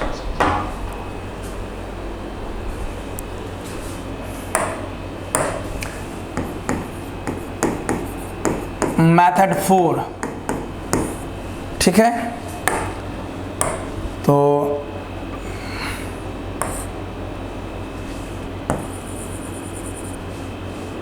माइनस चार्ज कहोगे सॉरी, तो ढावा लिख रहे हैं, ढावा हो सकता है पतला पतला आपको नहीं दिख रहा हो, अब मोटा थोड़ा लिखेंगे, प्लस चार्ज, पतला पतला नहीं दिख रहा हो, अब मोटा लिखेंगे, ठीक है। ये हो गया डाइपोल, ये हो गया इसका सेंटर, ये ए, यहाँ से आर डिस्टेंस पे जाके थीटा एंगल पे जाके कोई पॉइंट पी लेना है जहाँ पे मुझे इलेक्ट्रिक पोटेंशियल चाहिए, ठीक है। और ये पी पॉइंट प्लस चार्ज से मान लो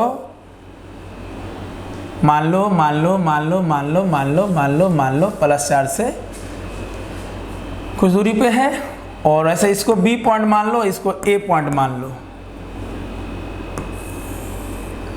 ठीक। अब बताओ ये डिस्टेंस अभी एपी ही रहने दो, ये एपी रहने दो और ये बीपी रहने दो, ठीक है। चलो जब मेथड नया है तो सारा चीज नया है ना। प्लस चार्ज से पी पॉइंट बीपी दूरी पे है, माइनस चार्ज से पी पॉइंट एपी दूरी पे है, तो बोलो पोटेंशियल क्या होगा, पोटेंशियल पी पॉइंट पे क्या होगा, ये दोनों चार्ज के द्वारा, मतलब डाइपोल के द्वारा, तो वही V बराबर V1 प्लस V2 लिखो, V हो जाएगा माइनस के द्वारा पोटेंशियल पी पॉइंट पे, V1 अगर माइनस के द्वारा होगा तो V2 प्लस के द्वारा होगा, अगर V2 प्लस के द्वारा होगा तो V1 माइनस के द्वारा होगा, कोई दिक्कत नहीं है। तो चलो प्लस चार्ज के द्वारा पी पॉइंट पे पोटेंशियल क्या होगा, हो जाएगा 1/4 pi epsilon not Q by BP, Q by BP plus V2 हो जाएगा 1/4 pi epsilon not Q by AP, दोनों में कॉमन ले लो, कॉमन हो जाएगा Q by 4 pi epsilon not, अंदर में हो जाएगा, अरे भैया एक प्लस एक माइनस है ना, ये वाला माइनस है, माइनस दो प्लस है, तो 1/BP माइनस 1/AP। अगर मुझे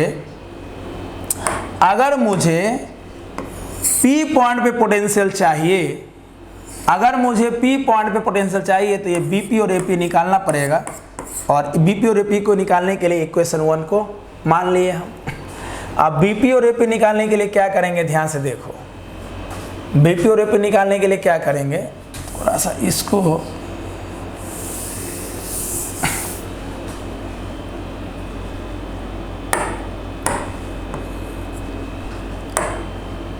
थोड़ा पतला करो, भी क्या हो जाएगा, Q कॉमन हो जाएगा, Q by 4 pi epsilon not common, अंदर में बचेगा 1/BP माइनस 1/AP।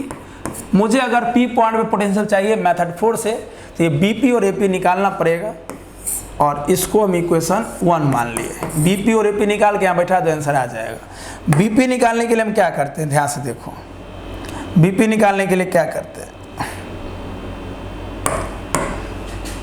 अगर पी पॉइंट सेंटर से आर डिस्टेंस पे है और ये पॉइंट बहुत दूर है, ध्यान से सोचना, पी पॉइंट अगर इस सेंटर से बहुत दूरी पे है तो इस लाइन के रिस्पेक्ट में फिर ये लाइन पैरेलल हो जाएगा। मान लो ये पी पॉइंट सेंटर से जो आर डिस्टेंस पे अगर ये बहुत दूर है, पी बहुत दूर है ये, तो इस लाइन के रिस्पेक्ट में, इस हरा वाला के रिस्पेक्ट में ये दोनों ब्लू वाला लगभग पैरेलल हो जाएगा। तो ये दोनों ब्लू वाला हरा के रिस्पेक्ट में लगभग पैरेलल तब होगा जब पी पॉइंट बहुत दूर होगा। हिंदी में लिख लिया करना कहीं पे कि ये हरा वाला लाइन से ये दोनों ब्लू वाला लाइन पैरेलल तब होगा लगभग जब पी पॉइंट बहुत दूर होगा। अब क्या करेंगे इस चीज को स्टडी करने के लिए, बी से इस मान लो सेंटर ओ है और ये पी है ओपी, तो बी से ओपी लाइन पे एक परपेंडिकुलर ड्रॉ करेंगे, मान लो इसका नाम है बी एन। और सिमिलरली ए से इसी लाइन पर एक और परपेंडिकुलर ड्रॉ करेंगे जिसका नाम होगा ए एम। क्यों भाई, दो चार्ज है ना, दो लाइन है, ये दोनों लगभग पैरेलल है। अब स्टडी करने के लिए परपेंडिकुलर ड्रॉ करना पड़ता है, ज्योमेट्री पढ़े हो ना, इसलिए 9th-10th में ज्योमेट्री पढ़ाया जाता है। अगर आपके दिमाग में कभी कभी आया कि ऐसा क्यों करते हैं, तो आप लोग ज्योमेट्री अच्छे से नहीं पढ़े होंगे 9th-10th में। क्यों नहीं बच्चा 11th-12th में डायरेक्ट आता है, क्यों 9वां 10वां पढ़ाया जाता है 8वां? ज्योमेट्री बहुत बड़ी चीज होती है। जो बच्चे 9th-10th में ज्योमेट्री नहीं सीखे ना, वो अच्छा मैथमेटिक्स नहीं बन सकता है और फिजिक्स में भी अच्छा नहीं सोच सकता है। इसलिए अगर मौका मिले तो ज्योमेट्री पढ़ा करो घर पे 1 घंटा टाइम निकाल के। ज्योमेट्री रियल मैथमेटिक्स होता है, ज्योमेट्री है कि नहीं है? ज्योमेट्री रियल मैथमेटिक्स होता है, उसमें रटना नहीं होता है कि ये इसका आधा है, ये इसका 2 गुना है, प्रूव करना होता है। रियल मैथमेटिक्स है ज्योमेट्री। कोई भी चीज निकालने के लिए ज्योमेट्री का यूज पड़ता है। देखते हो ना ज्योमेट्री का कितना बड़ा यूज है। तो ज्योमेट्री आपका मजबूत होना चाहिए, बहुत तगड़ा मैथमेटिक्स है वो। ज्योमेट्री ही ना कर रहे हैं कि भैया जब पी पॉइंट बहुत दूर होगा तो इस हरा वाला लाइन के रिस्पेक्ट में ये दोनों ब्लू लाइन लगभग पैरेलल होगा। अब पैरेलल को स्टडी करने के लिए परपेंडिकुलर ड्रॉ करते हैं, तो बी से N, B N perpendicular draw किए ओपी पे, और फिर ए एम परपेंडिकुलर ड्रॉ किए इसी ओपी पे, है ना, इसी ओपी पे। ठीक है, मतलब ये स्टैंडर्ड लाइन है। चल तो ध्यान से देखो, मुझे क्या निकालना था, बीपी और एपी। ओके, तो ध्यान से देखो हम क्या लिख सकते हैं। क्या मैं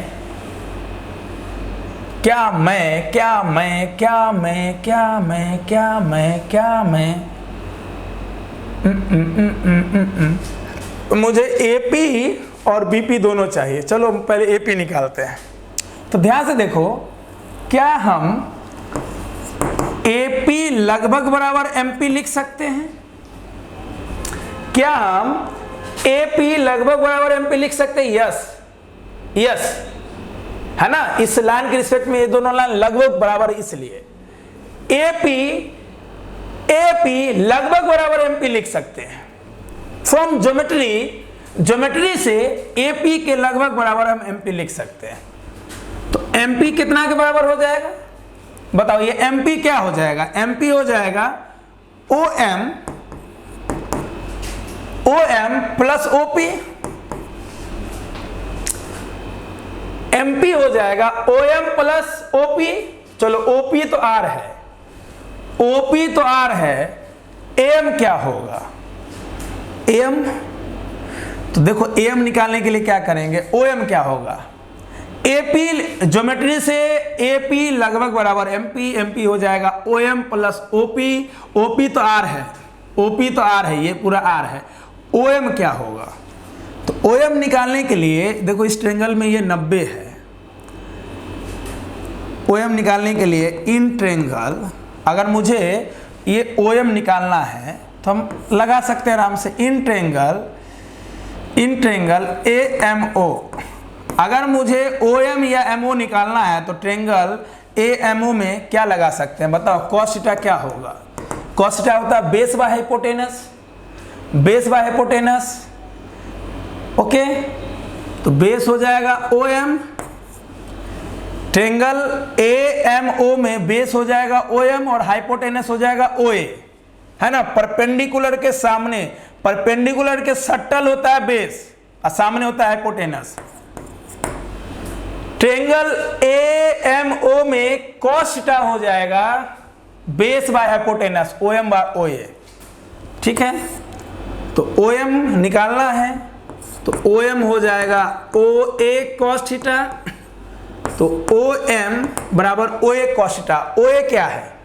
OA 1 के बराबर है, तो A cos थीटा, तो OM हो गया A cos थीटा, तो OM हो जाएगा A cos थीटा और OP हो जाएगा हमारा, OP हो जाएगा हमारा R। तो बस कुछ नहीं करना है, इक्वेशन 1 में AP के जगह, इक्वेशन 1 में AP के जगह A cos theta plus R रख देना है। इक्वेशन 1 में AP के जगह A cos theta plus R रख देना है। सिमिलरली BP निकाल लेते हैं, तो बताओ BP लगभग किसके बराबर होगा? अगर AP लगभग MP के बराबर होगा तो BP लगभग NP के बराबर होगा। BP लगभग बराबर NP, बोलो। जिस प्रकार AP लगभग बराबर है MP के, लगभग बराबर है MP के ज्योमेट्री से, उसी प्रकार BP लगभग बराबर होगा NP के फ्रॉम ज्योमेट्री से। तो NP कितना हो जाएगा? हमको अगर ये NP निकालना है तो NP हो जाएगा, ये NP हो जाएगा, NP हो जाएगा, हाँ OP माइनस ON, NP हो जाएगा, NP हो जाएगा OP। अगर मुझे ये निकालना है तो ये हो जाएगा OP माइनस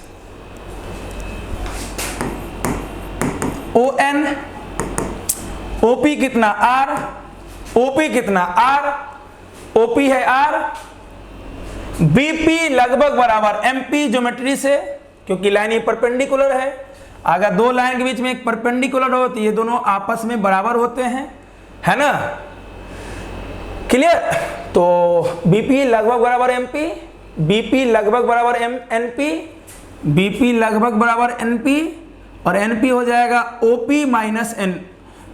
NP निकालने के लिए हम OP में से अगर ON घटा देंगे, ON घटा देंगे, ON घटा देंगे तो आ जाएगा। तो OP तो R है, ON कितना होगा? तो ON निकालने के लिए इन ट्रायंगल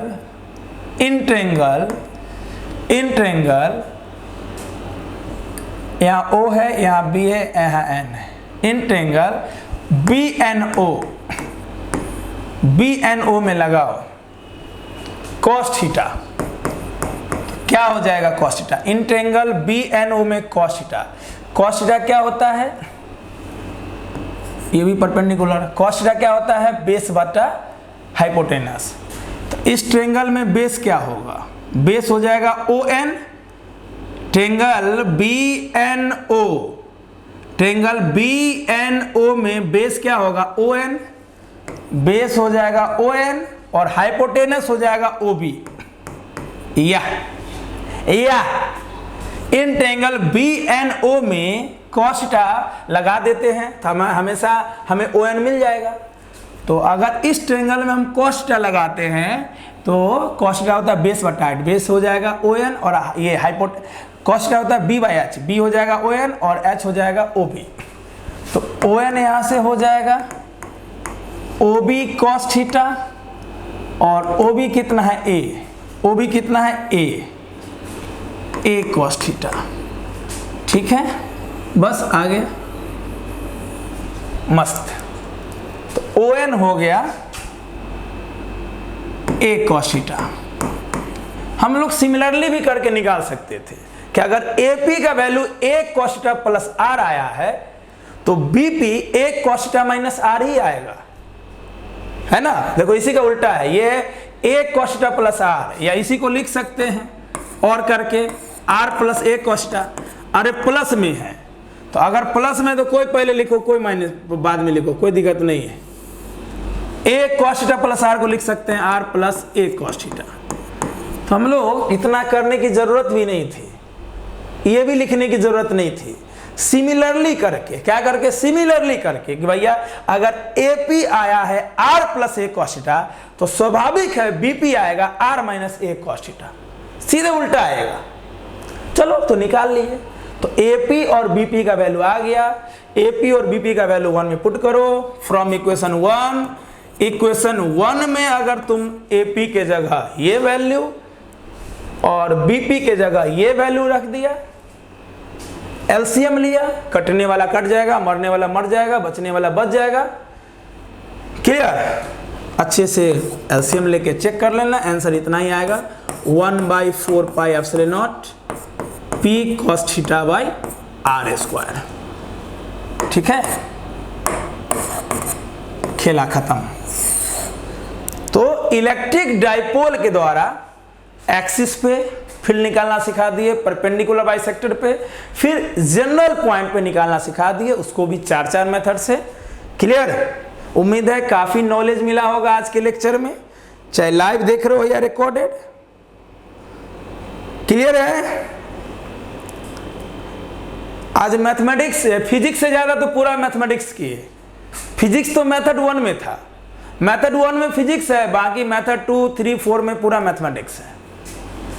और इसलिए आपको 9, 10th में ज्योमेट्री पढ़ाया जाता है। आप कोई भी मेथड में देख लिए, ज्योमेट्री बहुत यूज है। ठीक है,